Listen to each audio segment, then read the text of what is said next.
Good morning, Mavuno. Good morning, everyone who is watching this morning. I'm excited to be here once again.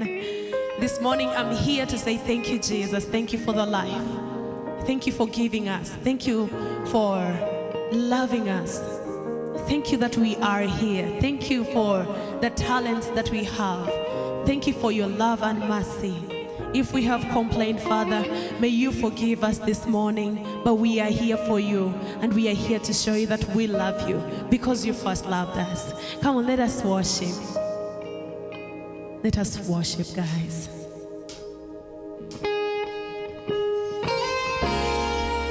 Yes, Lord, if I find favor,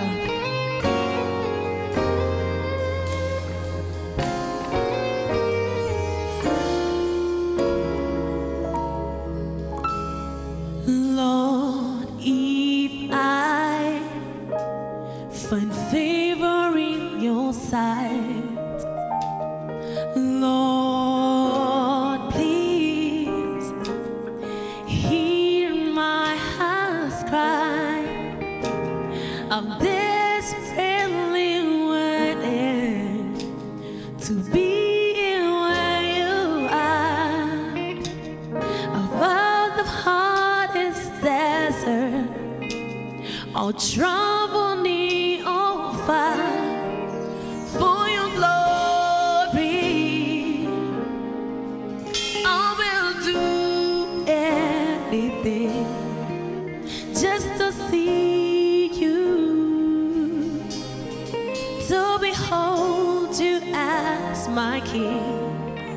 For your glory, I will do anything just to see you,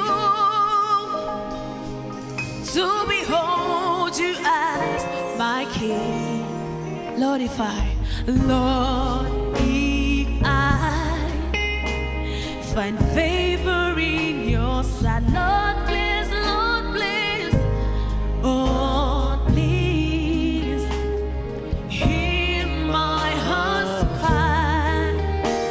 I'm desperately waiting to be where you are, across the hardest desert, I'll travel near or far.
wanna be where you are.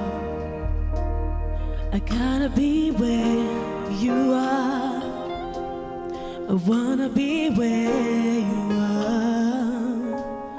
I gotta be where you are, Jesus. I wanna be where you are. I gotta be where you are. I wanna be where you are. I gotta be where you are. I wanna be where you are. I gotta be where. I wanna be in your presence, God. I wanna be where. I gotta be where you are. Yes, I wanna be where you are. I gotta be where you are. I wanna be where you are. I gotta be where you are. I wanna be where you are. I wanna be in your presence, oh God. I gotta be where you are. I wanna be where you are, God. I wanna be where you are, God. I gotta be.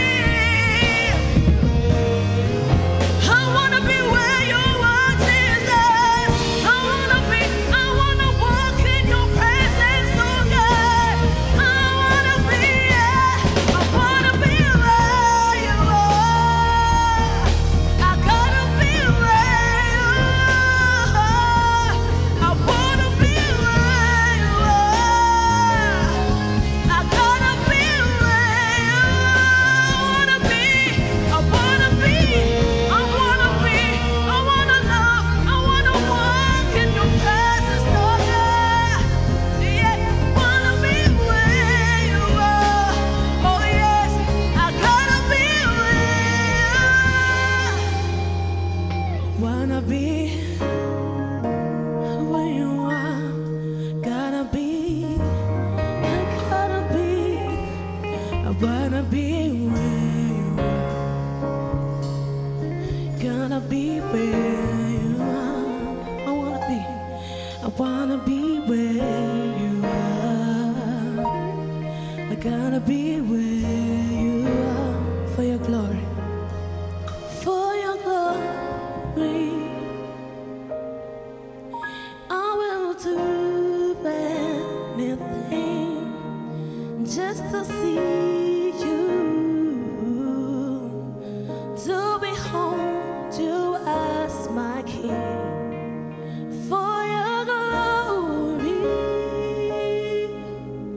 I will do anything just to see you, to behold you as my King. I wanna be where you are, Jesus. In your presence is where I wanna be, because you've never lost any battle.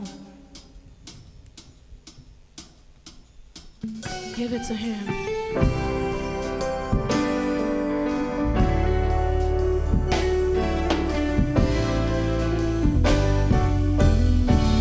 Because when you move, such an easy thing for you to do, and your hand is moving right now. You are still showing up on the tomb of every Lazarus, and your voice is calling me out. And right now, I know you're able, and my God, come through again. You can do all things by now. You can do all things but fail, 'cause you never lost a battle. No, you never lost a battle. And I know you never will.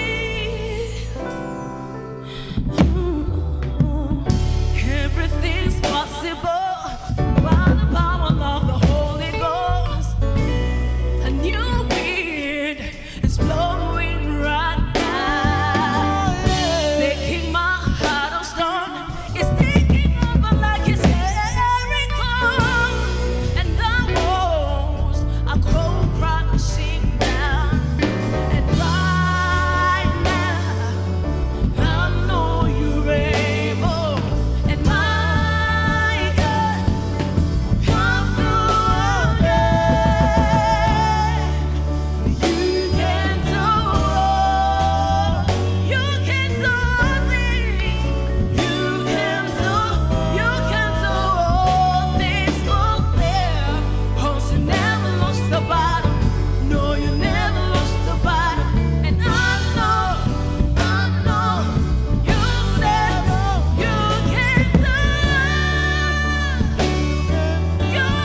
You can do all things by now.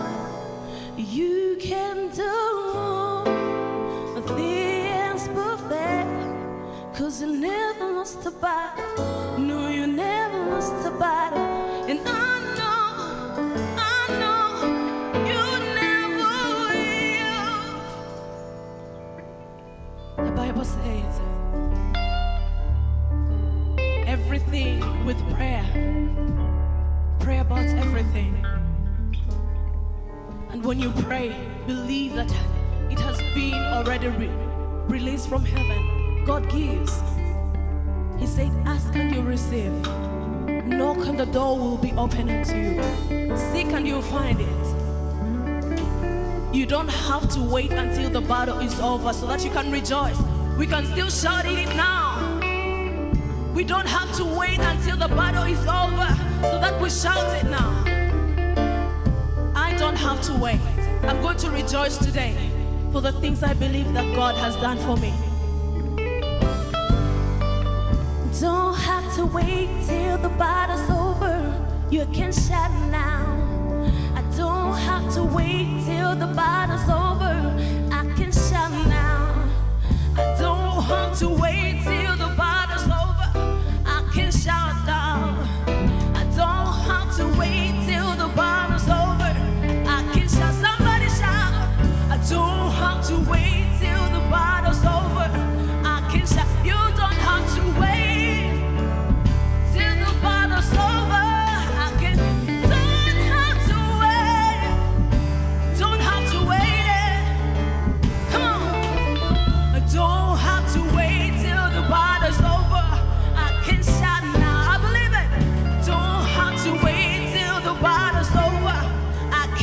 Somebody shout it. Don't have to wait till the battle's over. I can shout now, yeah. Don't have to wait till the battle's over. I can shout now. Somebody shout it. Wait till the battle's over. I can shout. I can shout now. I can shout it now. Yeah, shout it now. I can shout it now. Don't have to wait.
Because he's a good God, we're going to dance to him.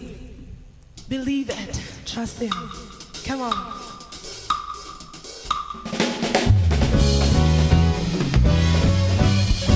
Yeah. I have a very big God. And that's what I'm saying. There's nobody bigger than you. Nobody can love you. Nobody can love me like the way you do. Took away all the pain of my yesterday. Away all the pain of my yesterday. You supply. Hey, and I wanna go and tell me that there's no other God for me. There's no other God for me. Save my soul, give me hope. Give me hope, give me liberty. There's nothing in the world that He can't do. There's nothing in the world that can do. Everything that I have comes from you. Gotta sing, gotta dance, gotta give you. I have a very big God, oh. He's always by my side, oh yeah. He'll never, never, never leave me.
by my side, by my side, by my side. He's always by my side. By my side, by my side. You're always by my side. By my side, by my side. He's always by my side. By my side, by my side. He's always by my side. By my side, by my side. He's always by my side. When I call on your name, you're by my side. You're always by my side. By my side, by my side. He's always by my side. By my side, by my side. He's always by my side. By my side, by my side. He's always by my side. When I call on your name, you're by my side. You're always by my side. By my side, by my side. He's always by my side. When I look to the left, by my side. when I look to the right, By my side. when I call on this name, By my side. by my side, by my side. By my side. When I look to the left, By my side. when I look to the right, By my side. when I call on this name, By my side. by my side, by my side, By my side. by my side, by my side, By my side. by my side, by my side, By my by side. my side, by my side. By my side. I have a very big love. He's always by my side, oh. He will never, ever, never leave me lonely. He's everything to me. I have a very big love. He's always by my side, oh. He will never, ever, never leave me lonely. He's everything to me. Yeah, come on.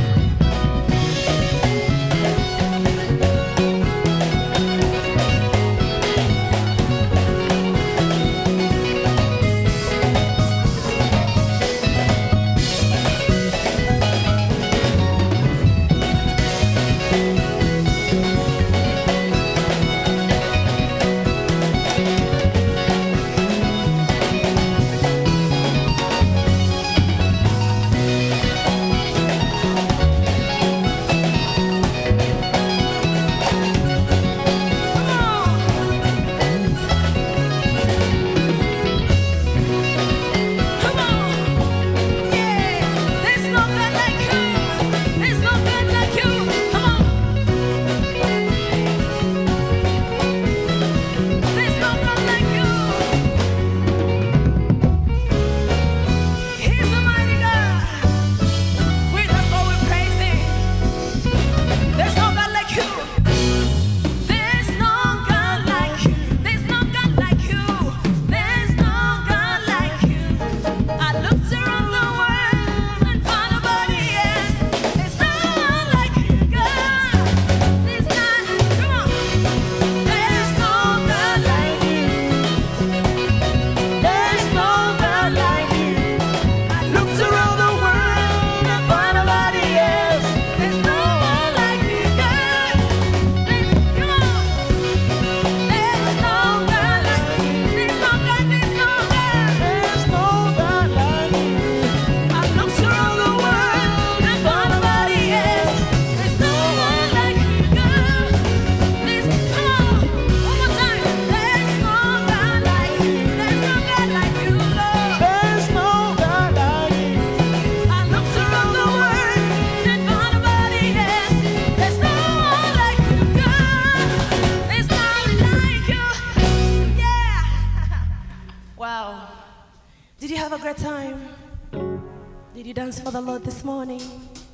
We're still going because it's a good God, an authentic God. And there's no God like Him. Let me see you get happy in this house, in your house.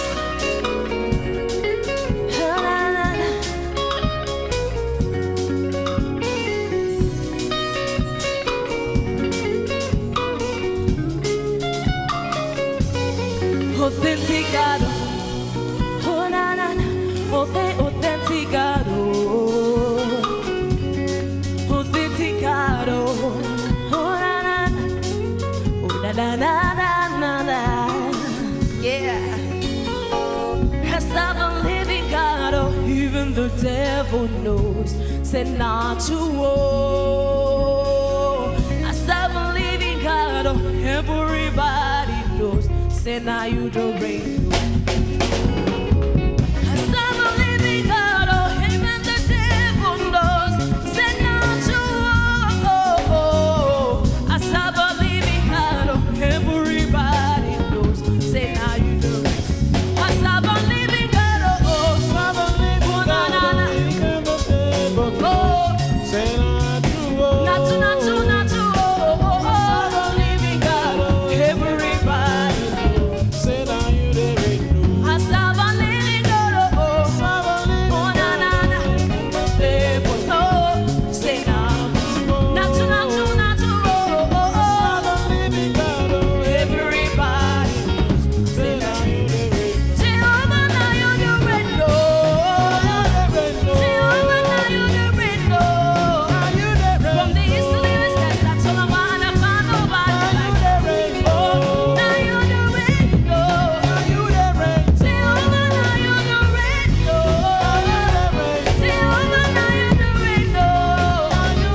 serve a living God. Everybody knows. Say now you do it. I serve a living God. Even the devil knows. Say not your word. Oh, I serve a living God. Everybody knows. Say now you do it. We serve a God. You're mighty. We worship you. We love you, Jesus. For your glory, we will dance for you each and every day. Because you reign. You're good. Thank you, Jesus.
Good morning from where you are watching us from.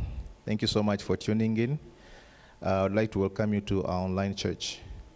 This is Mavuno Church, and specifically this is Real Talk. Thank you, worship team, for an amazing praise and worship session. That was awesome. Thank you so much. Thank you, Lydia.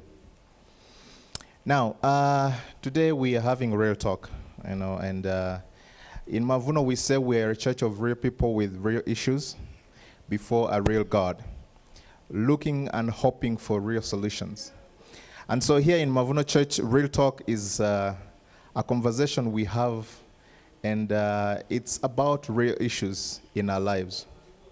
See, the idea is to find the truth and hope and sometimes clarity to life's questions. And so this month, we've been going through, check, my mic is working. 1, 2, 1, 2. It's on, I think. 1, 2. Let me just work on this mic as we proceed. So let me, someone help us. All right, like I was saying, this month we're going through a sermon series that we called Vaccinate Your Money. And we were talking about breaking the curse of our money and bringing economic healing over ourselves and our family. And we looked at the curse of indebtedness, the curse of consumerism, and the curse of stagnation. We learned that when it comes to money, God's desire is that we will be debt-free, so that we might practice simplicity, so that we can have surplus, and that will multiply resources He has put in our hands, so that we have enough to achieve His purposes in our lives. And so today, our real talk, our conversation will be circling around what we've been talking about this week. And today I have my guests here today. Before we get into this conversation, probably I'll ask them to introduce themselves. And if you don't mind, please tell us also what you do. You know, we want to see the validity of your conversation, whether you know what you're talking about or I don't know. Yeah, but just tell us who you are and what you do before we get into this conversation. Let me start with, I don't know if the mic is back on. Hello. Yes. Good morning, Mavuno. My name is Peter. I'm an accountant by profession. Married, a father of 3, and I'm happy to be here this day. Thank you, Peter. Good morning, Mavuno. My name is Jesse. I also go by the name of the African Sun. I'm a broadcasting consultant. I love the conversation on money. Good. You're a journalist, right? Yeah, I am. And you specialize in... I do business reporting and that's what I wanted to hear. That's what I wanted to hear, but yeah, that's good. Now, I want us to dive direct into this conversation. And my first question to you guys is, is all debt bad, or there is some good debt? You know, in the course of this month, as I was preaching, this conversation came up a lot. And some people had some contradicting responses, and you know. But I want to hear from you: is all debt bad, or there's some good debt? You know, let's start with the accountant in the house. That is a very tricky question because you know, you cannot have a blanket answer or reply for that specific question. But let me give an overall view. From the Bible does not classify debt as a sin. But the Bible discourages so much on the issue of debt. Okay, when you look at the biblical principle, it is very clear that it is discouraging us from depending on debt to live or to achieve each of our every goal. So based on that, it's an aspect of the motive. It is the motive that determines if this debt is good or this debt is bad. Now, when we talk about when we were like the teaching, the training, the teaching this month being that we have a curse of indebtedness. You see, there is really a curse. There is a problem, because we are so accustomed to debt, in the sense that we fail to know what is our level, what can I afford, what is important, what is really necessary. So it's a matter of we are using our debt to fill our own desires, not necessarily using debt to grow and increase ourselves. So from a financial perspective, now let me bring the professional perspective. Even when we are talking about debt, you will look at the risks involved. You will look at the benefits. So, like for example, somebody needs a debt and he comes to me for guidance. I will have to look at it. What are the returns? What are the risks? So now, when you look into all these, you will realize that there are some things or some debt somebody can take and it can help him. But most of the time, the debt we take, it is not to add value. It is to meet or to fulfill our needs, or our desire to be like somebody else. So we don't have control. We don't take time to check. We don't take, so long as I can manage it, I can do it, you run and do it. So which makes it dangerous, and that is what the Bible is warning us against. I will give you an example of something that I would say that debt can help somebody. For example, we have what we call LPO financing. Yeah. You have gotten a tender, you have a business, but you have gotten a tender that is higher than what you have right now. Now you will say, let me go to a bank. They help you get those goods, deliver, and then when they pay, you make your money on top of it. So looking at it, you are like, this loan or this debt is not endangering or reducing your value, but it is increasing your value and there is no risk on it. So for me, that one I would say that is an acceptable debt. Yeah. Okay. Yes. All right. Good. Let me hear your perspective. One, I must say I hate debt. And scholars have tried to give a definition of what is good and what is bad. Depends on where you sit. They say it's a good debt if what you're going to use it for is going to pay you a surplus, but it's never a guaranteed surplus. So for me, debt is just debt. It's not good, it's not bad. It's just that depends on where you are. If it's a personal debt, it's even worse. If it's business, maybe we can apply the principles of business to say we are acquiring debt to be able to move from here to there, looking at our short-term and long-term goals. I'd like to bring in the perspective of what exactly happened. They've told us that when you take, for instance, a student's loan, that's a good debt because you are acquiring education. But education today does not guarantee that you'll actually get the job. Right. So it could take you many years with a repayment plan, keeping you indebted. We have seen this worse in the USA. We have seen students here in Rwanda who are trying to avoid paying back the student loans they've taken from BRD. The other case, they've said when you take a mortgage, a loan, your property increases or grows in value, so you have equity, but that is never the case again. We have seen the real estate sector crashing. We have seen people lose money and value in the properties that they have. We have seen properties being taken by RRA, and they have lost it all. So what is good debt and bad debt? There's never a guarantee that the debt you've taken is good. But if a chance happens that you took debt and you made a surplus, you can celebrate to say that my date was a good date. Why I do not like date is because I am a Christian. I serve a God of abundancy who is called me into a life that is full of his goodness. We see this in Genesis 1 and 2, that Adam and Eve were enjoying the goodness of the Lord until sin separated them from this goodness. They had the abundancy, and then when they were distracted by sin, they lost the abundancy. They were in the minus. So it meant they had to live on borrowed resources or look for ways. In other words, God did not intend for bad or good debt. Supply has always been there.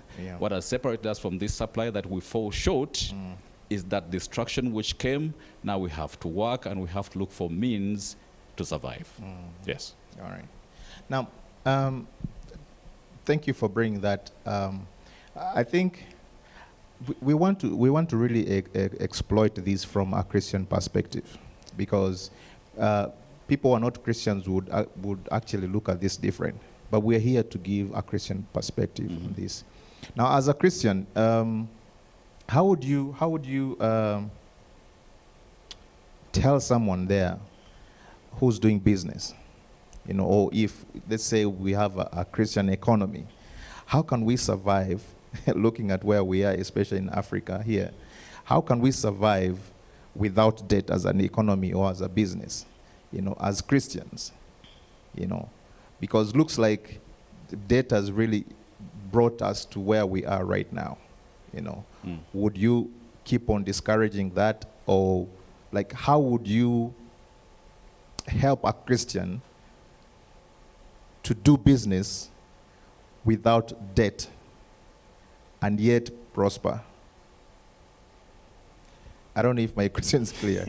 I don't know if maybe here my colleague will try as an accountant who is also a Christian accountant on what professional advice they do give to Christians in business. Yeah. But like I said, debt is not a good thing. But the game has changed because of where we live today. We are short of resources. And we find ourselves in a position you have to go for the overdraft. You have to look for money to start doing something, to be able to leverage that money and grow the business and pay back the money. Right. And it's a challenging situation because, again, why we are losing our lives and suffering mental health issues is because we are in this cycle of borrow to survive, borrow to survive, borrow to survive. But what has been God's intention in the very beginning? I understand and I know that God is a God of restoration and that you can pray about a situation, even business is prayed for, and God can do miracles. I always say, let's get back to the basics. And what are the basics? The principles that govern the Christian world are not necessarily the principles that govern the secular world, even while we do business. When you apply the God principle in your business, one, it means you're prayerful, you have faith that God will supply, and then also you depend on God for timing. Do you know that most of the things that we do today and that get us into debt are because we are trying to act in our time and not in God's timing. Right. Also because we have not inquired of God to tell us what to do, where to go, who to talk to, and so we have acted on our own, left God on the other side, and then we've ended up into problems. Later, when we are in the middle of the problem, we start calling him to come and save the situation. This happens when we marry out of time. This happens when we get children before time. It's not God's timing, and we have children. We do not have means to support these children. We do not have means to run our homes because it's not God's timing, but we want these things faster. And then we get ourselves into the depth of debt, of trying to survive, because after all, it wasn't God's timing. It wasn't God's idea. I have tried businesses. Most of them have failed because I only remember later that I'm asking him for help to come and intervene because my business is failing. But in the very beginning, I never asked him if it was actually the business I should do. They were never my talents. I just had somebody say, oh, you can make a lot of money doing this, and I ran into it. It's my idea. It's not God's idea. And then when you want to fund it because God is not funding it, you run to the bank. And then you get into debt. Then before you know, you're selling your property and you don't have a life. Yeah. All right. Just to add on, you know, we are in a world that has been commercialized. And it's a mindset that has been built, especially with the financial institutions and all that. People are in the business of money to make money. So there is the narrative of that, you know what, you can achieve anything. And we can be able to fund it, to help you to achieve. Do you have a goal? Let us fund you. So this situation or this prevailing culture has made everybody to believe that, you know what, I can do anything. Why? Because it makes us not even think, is it really necessary? Is it really where I'm supposed to go? And I really love what Jesse has said, that most of the time we never consult God on, this is where I want to go. This is the direction I want to take. Is it the right direction? Now, when we are in the mud, that is when now we remember God, what is happening. So, for me, for a Christian, first of all, is to understand what is it that you are doing. What has God called you to do? Okay? Now, being there is also this aspect of, the Bible teaches very clearly that wealth that is gained hastily is bound to dwindle in a minute. But wealth that is built little by little, stays for a long time. Just making a paraphrasing. Now, The problem of our time is a faster generation. Instant generation. So whenever I see somebody is doing something, I'm like, okay, there they make money. I run there.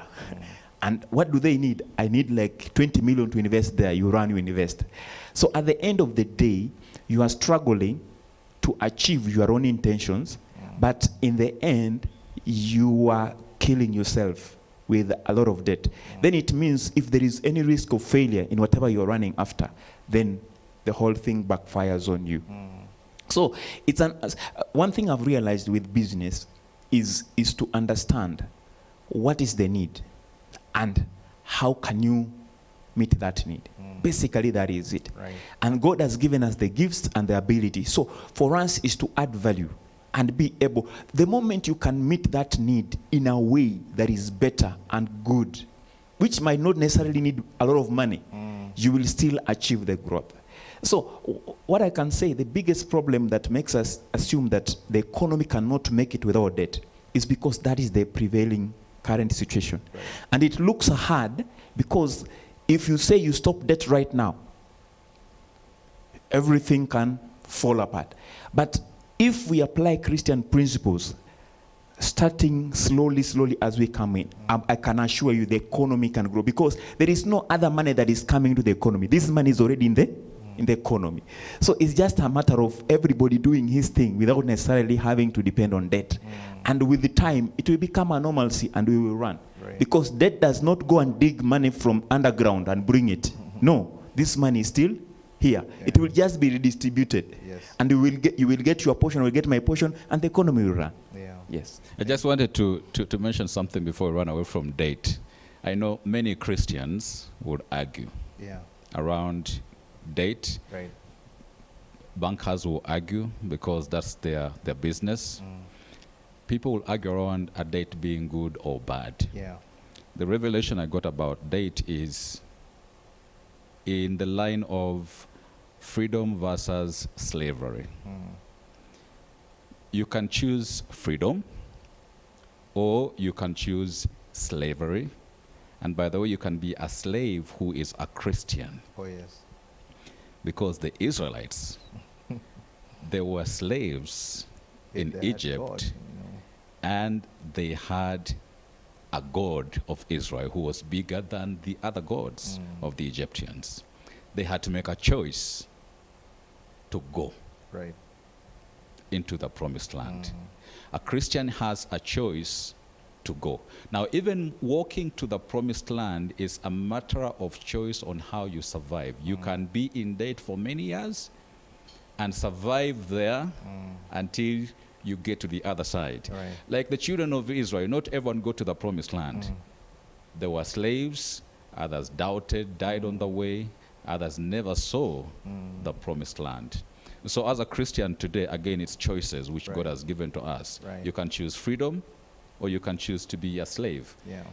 It is interesting to know that the biggest economies in the world actually have the most debt. Japan being number one. These are super economies. Yeah. The United States of America, huge debt. Canada, the UK, huge debt. And you'll be surprised, small countries have even lesser burdens of the debt they have. Countries in Africa like Botswana, small debt when you compare to their GDP. The DRC, surprisingly, they have a smaller debt. Afghanistan has a smaller debt when you compare it to the super economies. Yeah. So it's the choices that we make along the way, even as Christians. Choose the freedom or choose indebtedness. And along the conversation, you will see how we get into that situation. Right. Yeah. True. Choices. Now, one of the things that has led people into debt is the idea we talked about of consumerism. You know, and we say consumerism has swept across the world in today's generation. What do you think has influenced this culture of consumerism? What do you think has influenced this culture of consumerism? And yeah, let's hear from you guys. What do you think has really taken over our generation, our young people, concerning consumerism? Okay, let me go first. Is your mic on? I listened to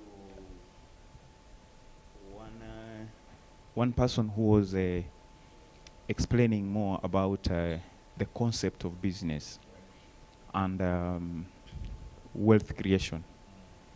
And okay, which is basically the principle behind the current business environment. Do you want to create wealth? Then find a need. Okay? When you find that need, the second step, find the best way to meet that need. Innovate. Then you will be rich. You will create wealth. Because you are meeting a need and you are meeting it in the best way that nobody else can manage to do it like you do, then everybody will come to you. Then he said one thing. If you don't see the need and you have come up with an innovation, create the need. So, most of the time, what we are seeing in the business environment is people are coming up with innovation. You innovate and then you create the need. How do you create the need? Through advertisement. Yeah. You just showcase that, you know what, you need this thing to survive. And everybody will run for that. Even something that it's not necessary, you will have it. You see, you just create a gadget, give it to the most influential person, let him use it, and show that you do know what, if you want to be, or if you are successful, you must have this. And everybody will run for it. Everybody will go for that gadget. Even you can price it premiumly, and everybody will run for it. So we are in a situation whereby we set standards, or the business world sets standards, and then lures everybody to assume that now that is where I'm supposed to be. Everybody is there. Everybody is running there. Now, that is what is building. And you know, naturally God gave us a desire to manage. You know, when you have that inbuilt desire to manage, you need to own. You need to have. Okay? Now, when the commercial world builds on that, we never use our mind, is it necessary? No. It's like everybody else is having it. Everybody else is doing it. Everybody else is, how do I miss out on the crowd? With the coming of social media, how do I miss out? Now, identity is becoming a big problem. We have to match with our peers so that we may look like we belong, which is, when you go to the basic needs, I think is the hierarchy of needs. You see, we have the basic whatever, then we have the need to belong. So it's really capitalizing on that, right, to be to fund the consumerism culture. Yes. All right. Yeah. All right. What's your take, Zay? I am the guilty one when it comes to consumerism. You know, having listened to the conversations in the course of the month, and yesterday a friend of mine asked me, what are you doing? And I was busy in Kisementi trying to find a shirt of a certain color that matches a necktie of a certain color. And my friend told me, but you have so many shirts to be looking for a shirt. No, I want a shirt for Monday. You know? Then I remembered that there are even shirts I have not put on. But because of the idea of having the new thing, which is basically consumerism, I blame myself so many times, especially when I find myself at the side of I do not have cash. And then I start to imagine, what can I sell and why do I have it? Just last night I started to go through my house. I have a computer in my bedroom, which I rarely switch on, a desktop. I have a laptop. I have a small fridge in my bedroom, and then I have a fridge in the kitchen. Meanwhile, I live alone. But we have become obsessed with the idea that to possess things is what makes us look cool, acceptable, or regarded as we are the people to look up to. World over, I think the spirit of consumerism begins in America at the time of the industrial age, when they are producing things, when the likes of Coca-Cola come into place, and you feel like you have to consume as much as possible. We have fast foods. If you don't sit in that fast food store, you don't look cool. You're missing out. So when you see people, when you go to social media, people are going to post as many pictures because they were in that fast food joint. They were in KFC, so they'll put pictures. They were in Java, so they'll put pictures. But none of us ever put pictures because we were at Mama Jackie's area.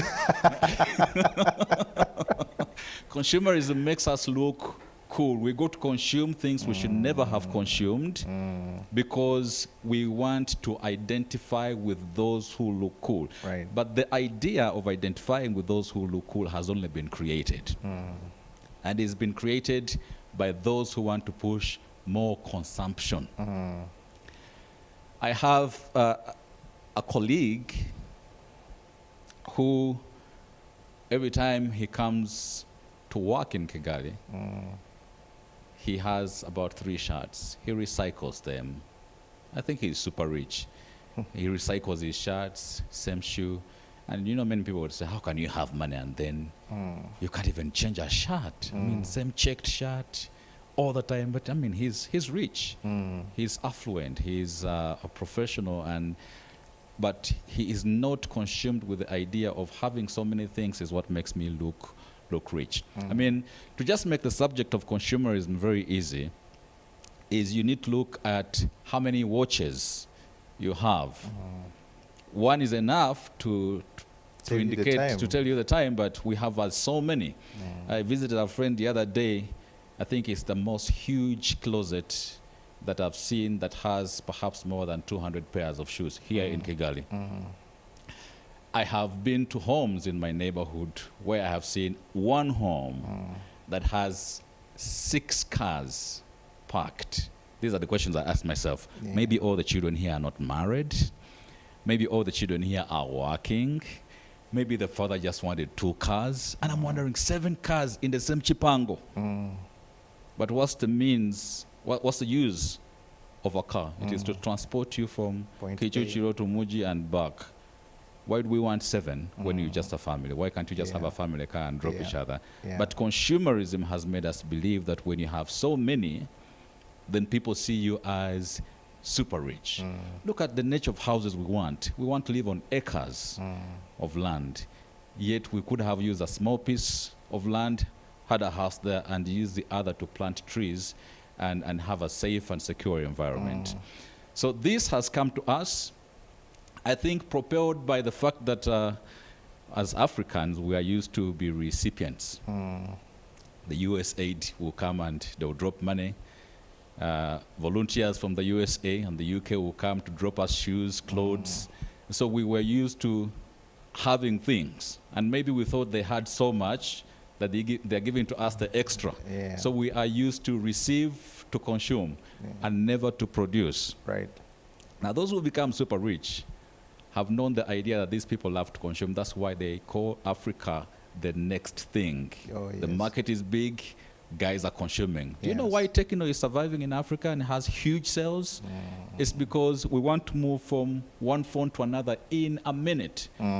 What happens to Apple? Do you know what they're doing from Apple 8, 9, 10, 11, 12, 13 without changing so many features? It's because we are consumed with the idea, oh, it is 13. And everyone is talking about 13. I need to jump onto 13. Right. Consumerism has made us believe we have to look like Bazungu with what do they call them, the things you put on the phones to look more cute. What is that? Aziz should be knowing the things they put on Snapchat and filters. So you have to look out for the phone with the best filter. So when Samsung advertiser, we have this and it's got the best picture, we don't want to look like ourselves. Consumerism has pushed us to that much. More of consumers, meanwhile, idle consumers, because all of the things we do idle. While someone is busy producing in sneakers, we idle. Yes. All the time, we cannot produce anything by ourselves. Yeah. You cannot even produce a plant, like grow something in your home, a cassava plant, to have something to eat by yourself. You are busy, you can't produce because your mind, your entire lifestyle has only settled to consume things. Right. And that's where brands now come and manipulate and take away your money, run into debt, and blame God for it. It's obvious that companies, industries, and all these businesses ride and thrive on this idea of consumerism for them to, flourish and all that. How can you tell, how can we encourage or discourage the spirit of consumerism, and yet as an industry, as a company, as a business, still make profits? You get what I'm saying? Because, like, when we look at the Apple industry, they are depending on, they're using the idea of consumerism to be able to grow as a company. Is it possible for Apple to grow as a company without depending on assuming we have dealt with the idea of consumerism? How can Apple as an industry grow, and get to a place like where it is right now? That is I can say the challenge we cannot conceive in our minds, and we are like, you know what?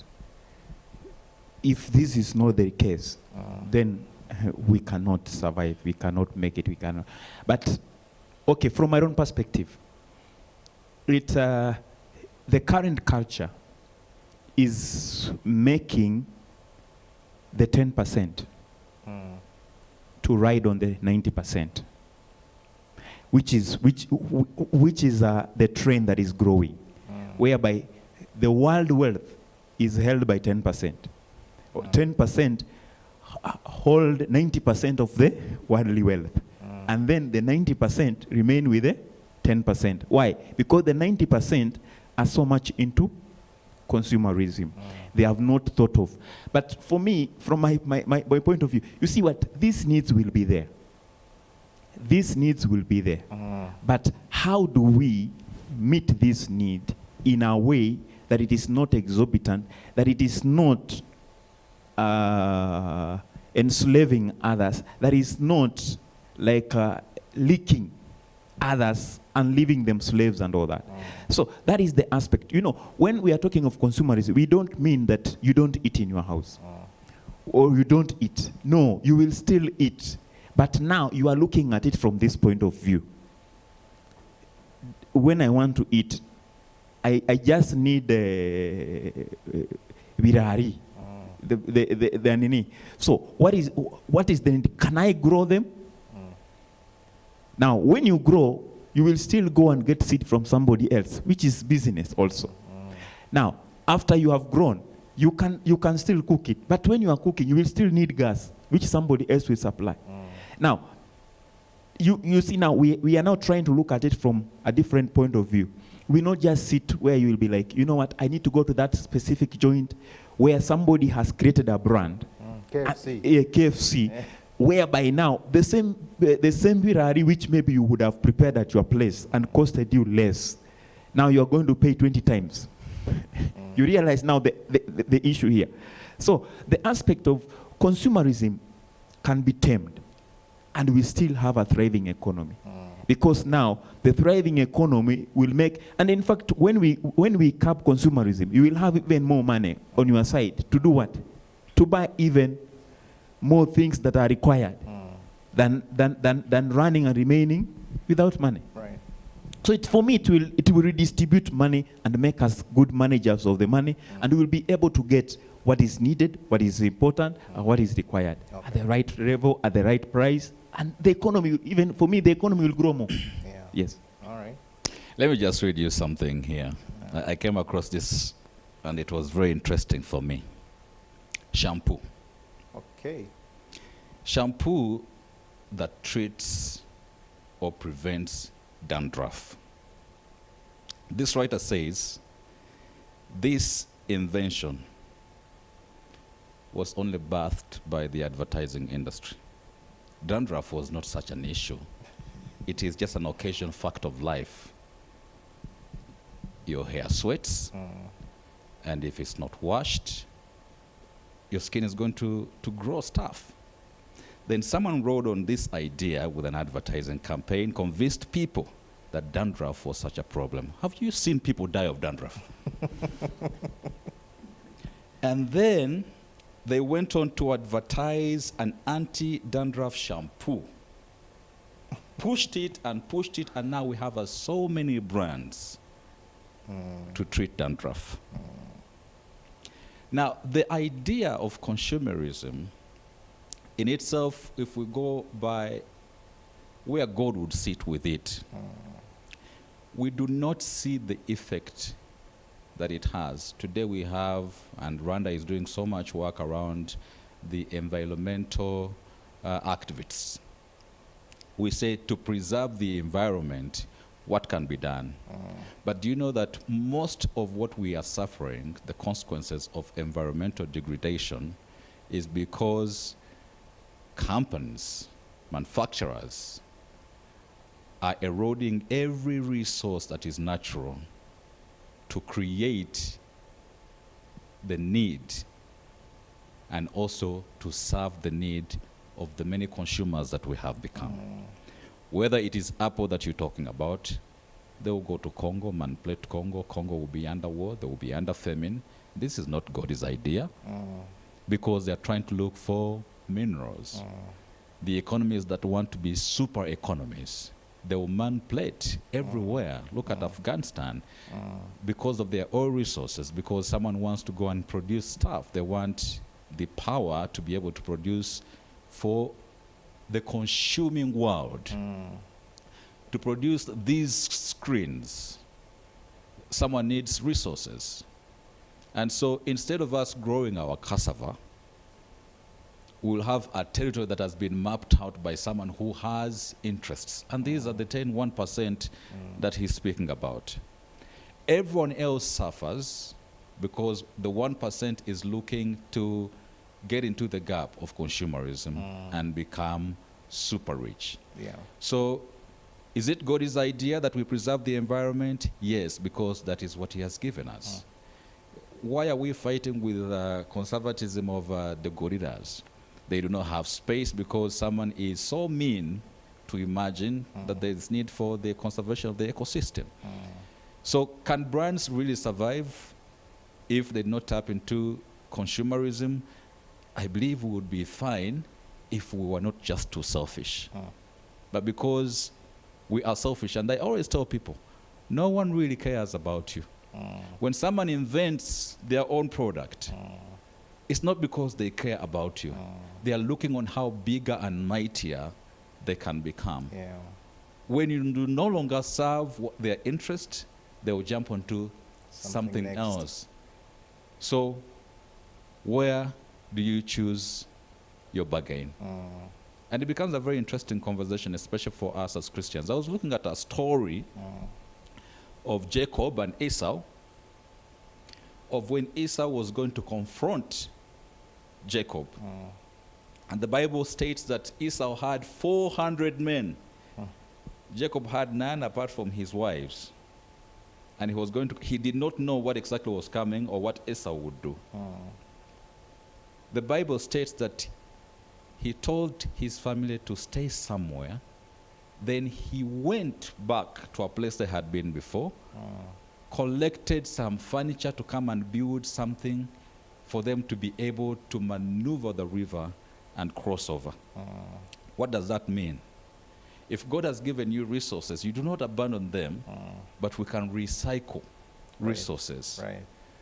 When I look at celebrities today, a celebrity will come and walk into this room with about 10 other boys, call them men, I don't know, security. Bouncers and all that. Bouncers. But, I mean, which celebrity in Kigali has ever walked here and someone slapped him and so they need 10 men for security? It is being extra, which is consumerism. These people think they have a job of walking around with another certain human being. I was also looking at security. How many times have you lived in your house in a year and thugs walked in? But someone is going to go and invent something and tell you how much you need it. And they will be utilizing the resources that God has given us in the environment to create that, to tell you you need this camera, you need this screen. And we have all of the things, and no thug has entered our homes 5, 6 years. And it's not the cameras that protect us, because indeed it is God that protects. You know? Yeah. Yeah, yes. All right. All right, let's move on. There are many people out there who feel stuck in life, and specifically in their finances. They work so hard, but they never seem to move forward. They may not necessarily be poor or lacking in any way. You know, they may have a job or even own a business. These people might be gifted or even have great potential, you know, but for some reason, there's no forward movement, you know. So my question to you is, what would you tell someone out there who finds themselves in that space of stagnation? Stagnation. Yeah. This is another very controversial issue. Okay, you see, stagnation. Okay, let's look at it. Stagnation is a state of being in one place, not progressing, not moving. Yes. When you're looking at stagnation, you must have a very broad perspective of it, because sometimes somebody defines a process as stagnation. Yes. Now, if you are not doing anything, that is my definition of stagnation. If you are not doing anything to add value to yourself, then I will call that stagnation. In the sense that you don't have a future, you don't have a plan, and you are not doing anything towards that. But if you are in the place whereby you have a plan, you have a future, you have a goal you want to achieve, and you are doing something about it. The only thing is that it has not yet materialized, or it is moving slowly than expected, or whatever. Then you are okay. You are not stagnated. The only thing I will advise the person is that now look at your the principles you are trying to apply at that particular time, and see, is what you are doing effective or not effective. But if you are not doing anything, you are just there. Now, I will bring in the issue of contentment and fulfillment.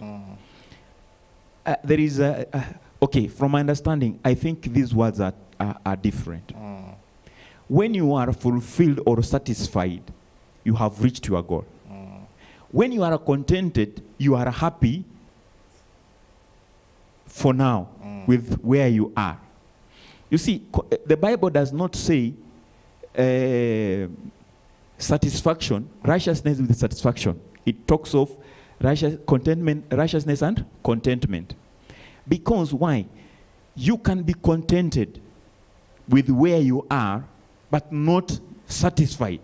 Because that is not your destination. You still have a destination. But you can look back and say, you know what?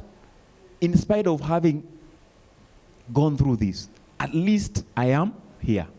So it's very easy for you to move to the next level, because you are happy. You can be able to tell God, thank you, I am here.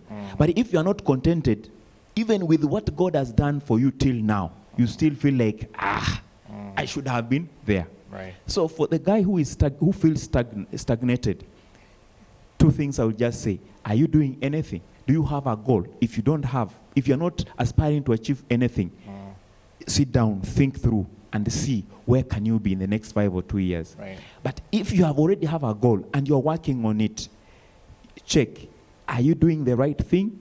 Or if you are doing the right thing, then give it time. Right. It will happen. If you're not doing the right thing, can you change the approach and move forward? Okay. Yes. Now, I would like to ask you a different question, probably for the sake of time. I want to talk about giving briefly. And giving, you know, we were talking about giving, you know, to the work of God, giving in form of tithe and offerings, giving to our families, you know, our parents and friends, and to charity and all that. How significant is this? How significant is generosity in the life of a Christian? I just want to throw it back to consumerism. Right. It's because we thought that to the idea of having things, so we have used the resources God has given us to accumulate things. And that's the reason we don't give. Yeah. So take a story of a channel. Let's say it's a water channel, it's a pipeline, and God has given you resources, but you go and pile them, Right. you know, within the channel. And so there is no continuous flow of resources because you have stuffed the channel. You have consumed, you have enriched yourself, and there is no more passage. My belief is God has only put us here to make us a channel of the resources that he is given to us. Matter of fact, he says, I have come, and he states the reasons why he has come, to bring good news to the poor. So if you are God's option in doing his work, what do you do with the resources that he's given you? When they are prisoners, when Right. they are sick people in the hospitals, when there are kids who cannot go to school, what do you do with the resources? Do you need that 75-inch TV when someone can't access school? Do you need 6 cars in your compound when someone cannot eat? So if you say, I am a servant of God, and God has given you resources, and then you have stuffed onto yourself, you are choking on the resources, because you can't avail yourself to be a channel. I think when we understand that God only gives us, let me use the word money. God will give us money because it's on purpose. And it is high time to identify the purpose why you have the money. It could be because you are a destiny helper for so many. It could be because you are just the angel in your family. It could be because for the community where you live. You might not have an idea of how to help the community. Yeah. And that's why there are institutions like the church, where you can say, let me go and give to a church that has extended their frontiers into the community. And that's where giving comes in. I think our problem is because when we look at the church as the institution, and of course sometimes you have to blame the church too, because even in the church we have found corruption cases or money which has been embezzled that saints have brought in. But the primary idea why institutions like the church do exist is because the church does the work. Their mandate is to serve the community. And when God has given us resources, then we can bring our resources, especially if we do not have the time. And then we give these resources into the church for the church to do the work that they have mandated themselves to accomplish within the community, which becomes impact. So I think Christians, I'm not just thinking, we should be able to be givers. Yeah. The idea of being receivers, consumers, should stop. And we become the Christians who give for purpose, and it's very rewarding. If you try it in my life group, the things that are so rewarding are the things that we found ourselves giving away of what we have for the sake of the community where we live. Whether it is helping a family or a child to go to school, whether it's just helping one another in the different circumstances we find ourselves in. These are some of the most rewarding times when you have given of yourselves. I have never found a reward in me sitting before my 65-inch TV to watch it.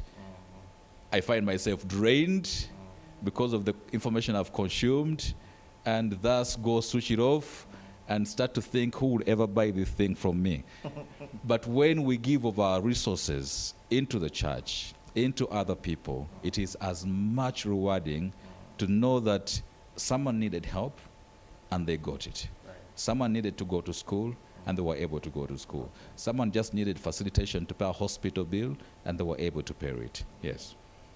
Well, that's all we have for today. I want to thank my guests, Jesse and Peter, for making time. And I hope you've been encouraged and inspired.